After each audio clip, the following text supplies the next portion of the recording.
This raven with the white throat is not a white-necked or Chihuahuan raven. And this one, a mystery bird I photographed recently.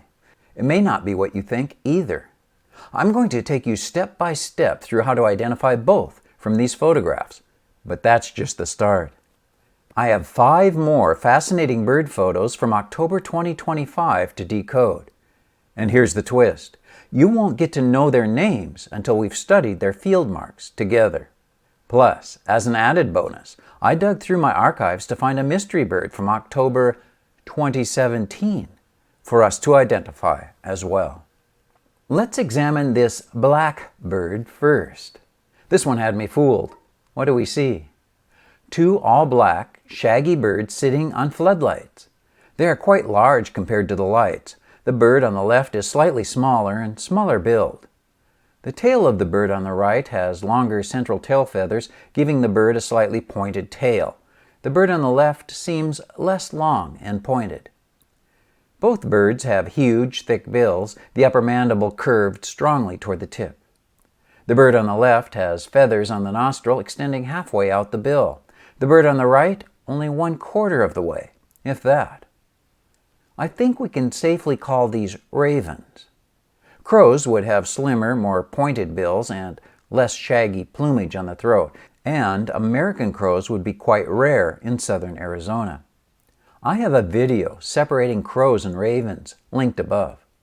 The one obvious plumage mark we haven't talked about is that the bird on the left has white bases to the throat feathers, which are lifted or messed up.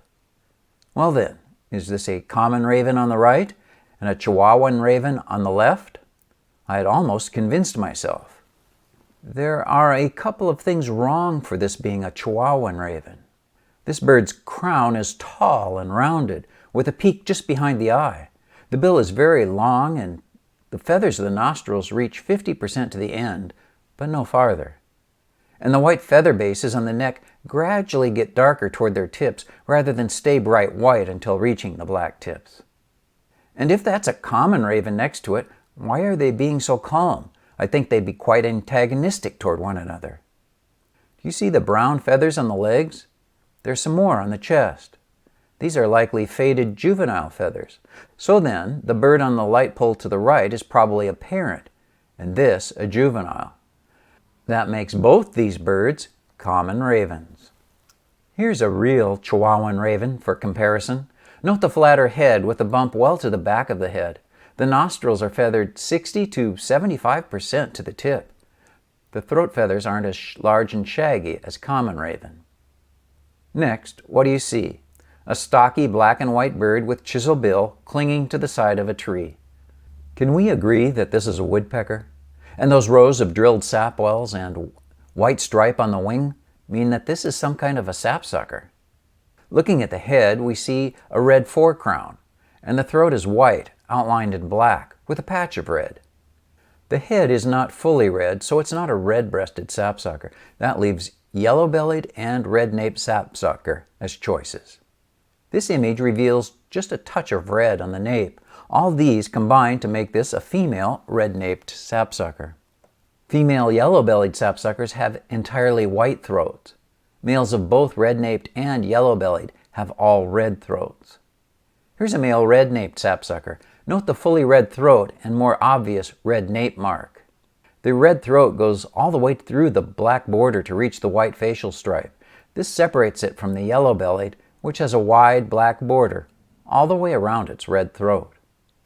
I spent several days in Tucson during October where I photographed this next one. It's a plain bird. What do you see? Look first at size and shape. It's a small bird in comparison to the cottonwood leaves. The head is large in comparison to the body, also indicative of a smaller bird. The legs, though, are rather stout for such a small bird. The eye is dark. The bill is wide at the base, but straight and sharp-pointed. That's rather unique. Let's investigate this further. It doesn't have a small hooked tip, as Vireo bills do. The bill doesn't stay thick in the middle like a titmouse would. The bill is too long for Bushtit, and besides, the tail isn't long enough. The bill and legs are too thick for a gnatcatcher. There's no eyebrow, eye ring, wing bars, or tail spots visible. That eliminates most of the warblers. The bill is wider at the base and longer and straighter than most warbler bills too. It doesn't have a thick seed-eating bill as sparrows or buntings. What little gray bird in Arizona is left? Well, if I'd shown you this photo first, you'd have immediately known that the bird was a verdin. I want to show you something though. Don't be confused by a bushtit with yellow pollen on its face. Look again at shape. The bushtit has a thicker, curved bill, thinner legs, and longer tail than verdin. Have you ever seen a bird with pollen on its face? All dark water birds with snaky necks, yellow throat pouches, hooked bill. Inland in most of the U.S., there is only one expected species of cormorant, the double-crested. In the southwest, though, there is that cormorant which used to be called olivaceous. That name was hard enough to remember. The new name is, getting my field guide from the shelf. Oh yes, Neotropic cormorant. How do you tell those apart? Double-crested cormorant is larger if you see them together, and, as in this photo, immature birds have pale breasts. Neotropic cormorant has a longer tail, visible perched or flying. Otherwise, it's the shape of the yellow throat pouch that matters. The shape of the back end of the throat pouch differs, sharply pointed in Neotropic, but the orange lores give this bird away as double-crested. The bare skin immediately in front of the eye is orange in this species all year. Here's a Neotropic cormorant I photographed near San Diego in 2015. Embarrassing story. I didn't identify this photo as Neotropic cormorant until a few years later when going through my photos. I spend several minutes editing, adjusting the lighting, and cropping each photo at home after birding. But I still wasn't prepared for this species. I didn't expect it, so I didn't see it. On the other hand, when editing photos of common birds, I sometimes convince myself it's something rare. There's a lesson here somewhere. I just don't know what it is. Do you see that the lores in front of the eye is dark and the rear edge of the throat pouch is pointed? Neotropic. I'm back home for this next one at the local golf course. By the way, most golf courses do not allow birders. What's the shape of this bird? Pudgy, with a big head and shorter tail, bill short and thick, streaked across the breast, strongly patterned head, combined with the various colors of brown, and you probably recognize this bird as some kind of sparrow. Note that the eyebrow is broad and pale gray. The submustachial stripe is buff-colored, yellow-brown. I'm going to go through the head pattern because it's important to learn. It's not overly difficult, but I hear even expert birders struggle to correctly name the head pattern of sparrows. This bird has a thin gray median crown stripe. It is flanked by a rusty brown lateral crown stripe with black streaks. Below this is a very broad gray eyebrow, or supercilium. Below and behind the eye is the auricular, or ear covert. It is plain gray-brown with thin dark brown edges. On the top of the ear coverts is a dark brown line back from the eye, the eye line. On the bottom of the ear coverts is another thin dark brown line, usually called the mustache. Below the dark mustache is the buff-colored submustachial stripe. Below that, at the edge of the white throat, is the dark brown lateral throat stripe. Do you see the thin eye ring? The upper breast has a buff background color, the same color as the submustachial. The belly is white. The breast, sides, and flanks are crisply marked with black streaks. That means that this bird is Lincoln sparrow.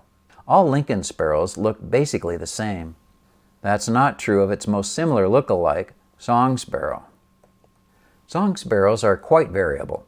Pacific Northwest song sparrows are rusty and dark. Desert Southwest birds are pale. I chose this one from Southern California as an average song sparrow, though there is no such thing. The head pattern is almost identical to Lincoln sparrow, but the lateral throat stripe is wide and flaring in song sparrow.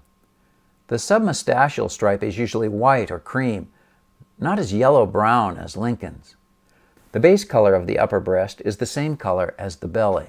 and the streaking is wider and messier, converging into a central breast spot. I made a video on separating Lincolns from song sparrow. You may find it helpful. It's linked in the card above. I spent one morning in the Sky Islands of Madera Canyon this month. It was actually not a very birdy time of year for this hotspot. See the video in the card linked above for expected species and where to find them. Who is this peeking out?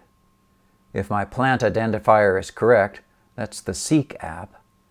This is a net leaf hackberry, a tall shrub with small leaves. Regardless, this looks like a smaller bird with a larger head and eye on a smaller body.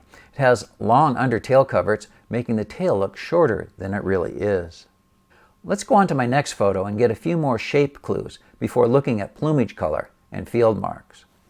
From this image, we can see that the legs are rather thick and blue-gray. The bill has a small but sharp hook on the tip. Those two things narrow it down to a vireo. It has two white wing bars. It has a gray head with white spectacles. That's an eye ring with white supraloral area, making it look like the bird is wearing white-rimmed eyeglasses. That means this is one of the three species that used to be just one, called solitary vireo. So, which of the three is it? We don't expect blue-headed vireo in the west. That species has very strong contrast between the edges of the dark gray head and white throat. In our bird, wait, it has a leaf in the way. Going back to the first photo, we see that the edge between throat and head is not sharply marked. The paler gray head merges gradually into the dull greenish back and sides. That makes this bird Cassin's vireo. Still not convinced? Here, let's compare. Look how dark gray the head is on blue-headed vireo. See also how bright yellow-green the flanks are. And it's not the Plumbeous vireo either. Look, no yellow or green on this bird at all. Here's the mystery bird I teased in the beginning. It's in a marsh. It has a plump gray and brown body, short tail, fairly long green legs, and really long toes. The bill is stout and yellowish-brown. Do you think this bird might be a Sora? Let's look. Here's a Sora I photographed last fall. It's generally the right shape and colors, but the Sora's wings and back are brown and black with white streaks, and the sides are barred with gray, black, and white. That doesn't match our smoothly gray and brown bird, and looking, our bird has massively thicker legs and seems bulkier overall. We're in the right family though, rails and coots and common gallinule. And that's our bird. It's a juvenile common gallinule. Maybe you're used to them looking something like this. This is what the adult common gallinule looks like. I've got another identification video about this one too. Now we've reached our bonus bird from October 2017. What do you see? It's wading in shallow water, maybe on some estuary mudflats. In fact, it is Crown Point Park on Mission Bay near San Diego. What's the bird's shape? The longer legs, long tubular bill, horizontal posture, and black and gray plumage would indicate some kind of sandpiper. Let's get more specific. Describe the size. The head is small compared to the body. That means this is a larger bird, not a peep. Describe the legs. They are dark, perhaps green, not overly long. Describe the bill. It's as long as the head. It's rather stout and straight. The bill size and shape narrows it down to only about 4 species of regular North American shorebirds. Let's describe the plumage now. Overall, it is gray. The crown is streaked and the eyebrow is wide and pale. The rest of the head and breast is lightly marked with short streaks. The overall gray coloration would indicate that this bird is in non-breeding plumage. That makes sense, as this is October. But notice that each individual wing covert feather stands out as unique. The feather is gray with a thin, dark shaft streak.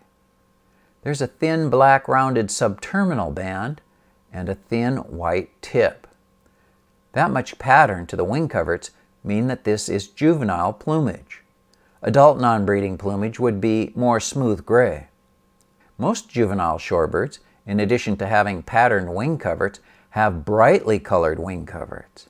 The number of regular North American shorebirds that are rather plain gray in juvenile plumage is 2, not counting the pale ringed plovers that all have short bills. One more clue. What color is the tail? The tail appears to be plain gray, and the wings are long. The dark wingtips extend well past the end of the tail. We should probably consider wandering Tattler. Now, tattlers are birds of rocky shores and jetties, not one that would normally wade on the mudflats. It does not have the pale eyebrow that goes over the eye and continues over the ear coverts, and the bill is a bit longer than the head. The pattern on the wing coverts has some added dark dots and white edges to the sides of each feather, not just the tip. The legs are brighter, a dull yellow, but it's close. No, the only bird that fits is red knot. This is my 3rd month in a row using my recent photos to explain bird identification. Is this working for you? Any suggestions for improvement? Leave a comment. And check out all my other bird identification videos in the playlist shown here. Thank you so much for watching.